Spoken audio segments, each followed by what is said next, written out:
तर कस काय पब्लिक, जय शिवराय. परत एकदा आपल्या नवीन ब्लॉगमध्ये सर्वांचं स्वागत आहे.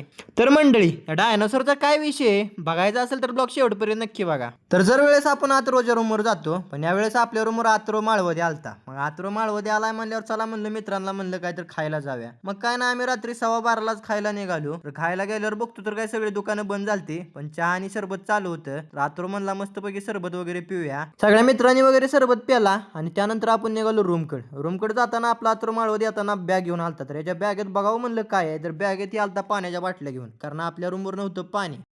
त्यामुळे आपण गेलो पाणी भरायला. आपला संकेत पाण्याच्या बाटल्या वगैरे भरून घेतल्या, आतरून बाटल्या वगैरे जमा केल्या आणि त्यानंतर आपण गेलो रूमवर. तर पब्लिक, दुसऱ्या दिवशी होता रविवार. रविवारचं कसं आपल्या रूमच्या बाहेर मार्केट असते, मार्केटला रविवारी एवढी गर्दी असते ना सांगूच नका. त्यानंतर आपण आज आलतो बाहेर फिरायला. तर आज आपण गेलतो तात्यासाहेब थोरात गार्डन बघण्यासाठी. आज रविवार पण होता आणि चला म्हणलं गार्डन पण बघूया, म्हणलं गार्डन पण बघून होतंय. गार्डन मध्ये एंट्री वगैरे केली. रविवार असल्याने कसं गार्डन मध्ये गर्दी जरा जास्तच असते. त्यानंतर आपण फिरता फिरता पोचलो डायनासोरच्या गार्डन पशी. डायनासोरचं गार्डन वगैरे बघितलं. डायनासोरची रचना अशी केली की ती डायनासोर जसं काय जिवंत वाटत होतं. मग काय ना, डायनासोरचं गार्डन वगैरे बघितलं. गार्डन बघून झाल्यावर आपली पोरं बसली ग्रुप करून. ग्रुपमध्ये विषय चालू होता फक्त IPLचाच, कारण त्यांच्याकडे दुसरा विषय नसतोय. त्यानंतर आपल्याला लागलेली भूक, तर चला म्हणलं मिसळ वगैरे खाऊया, कारण मेसला पण सुट्टी असते. मस्तपैकी सगळ्यांनी मिसळ पाव वगैरे खाल्ला. त्यानंतर दुसऱ्या दिवशी गेलो आपण क्लासला गेल्या गेल्या अथर्वच्या रूमवर जावं म्हणलं. अथर्वच्या रूमवर आलता आपला कौस्तुभ रोंगे. मस्तपैकी कौस्तुभ रोंगेची भेट वगैरे घेतली. त्यानंतर गेलो क्लासमध्ये होतं आज SQLचं शेवटचं लेक्चर. मस्तपैकी शेवटचं लेक्चर वगैरे केलं.